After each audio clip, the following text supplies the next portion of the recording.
Hello friends, welcome to my YouTube channel.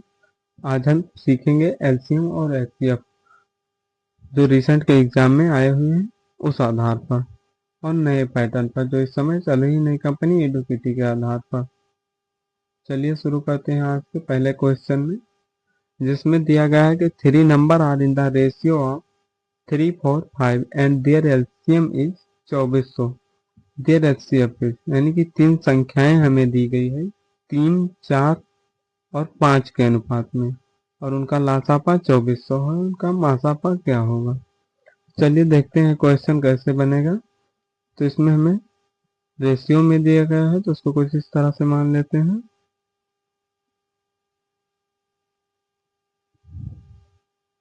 एक minute रुकेंगे।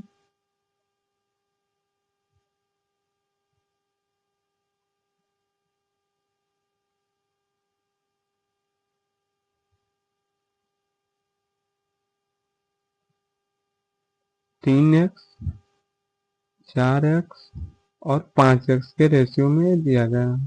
तो इसका हमें क्या निकालना है? एचसीएफ निकालना है। तो इसका हम एचसीएफ सबसे पहले ज्ञात करेंगे, जो कि हमें x मिलेगा, क्योंकि इसमें कॉमन फैक्टर x के अलावा और कोई नहीं है। x लिखेंगे। तो इसका एलसीएम ज्ञात करेंगे। एलसीएम में हमें क्या मिलेगा? तो 5, 4 और 3 और x, तो यानी कितना हो जाएगा? इसका 60x हो जाएगा। हमें एलसीएम भी पता है, एचसीएफ भी पता है, और हमें दिया कितना गया है एलसीएम? तो हमें एलसीएम 2400 दिया गया है। और 2400 किसका मान है? एलसीएम के 60x का मान है, जो हमें रेशियो के आधार पर मिला। और हमें क्या निकालना है? तो एचसीएफ निकालना है, यानी कि हमें x का मान निकालना है। तो इस तरह से x से x खत्म हो जाएगा और इससे ये 40 बार में खत्म होगा। इस तरह से हमारा आंसर जो हो जाएगा कौन सा हो जाएगा? ऑप्शन नंबर ए हो जाएगा, 40।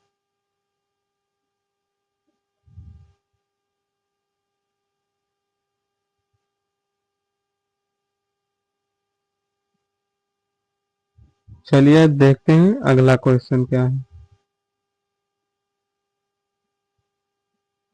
अगले क्वेश्चन में कहा गया है कि दो संख्याओं का मासापा 21 है और उनका लासापा 840 है। यदि इनमें से एक संख्या 49 है तो दूसरी संख्या क्या होगी?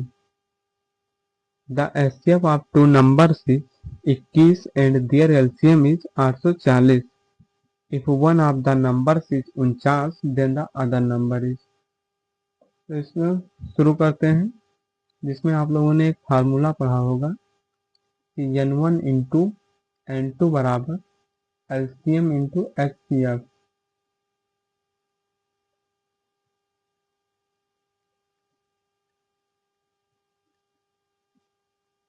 जिसमें क्या होता है कि n1 यानी पहली नंबर होती है, n2 दूसरी नंबर होती है, और ये एलसीएम और एचसीएफ होता है। इसमें हमें एक क्या दिया गया है? एचसीएफ दिया गया है, एलसीएम दिया गया है, एक नंबर दिया गया है। तो इस तरह से दूसरे नंबर को ज्ञात कर सकते हैं। तो इसमें क्या लिखेंगे हम? n2, और हमें n1 कितना दिया गया है? n1 नंबर तो 49 दिया गया है, बराबर में क्या होगा? तो एलसीएम इंटू एचसीएफ होगा।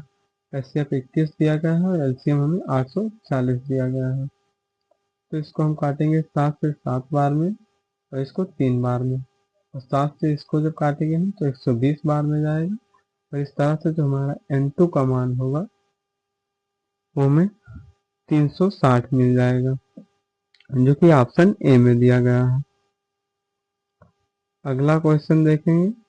अगले क्वेश्चन में क्या दिया गया है कि यदि दो संख्याओं का योग 55 है और उनका मासापा और लासापा क्रमशः 5 और 120 है, तो संख्याओं के व्युत्क्रम का योग क्या होगा? ठीक है। तो इस तरह के क्वेश्चन के लिए एक फार्मूला होता है, जिसमें क्या होता है कि n1 प्लस n2 अर्थात नंबर 1 और नंबर 2 का जो योग होगा, और बटे में क्या होगा? तो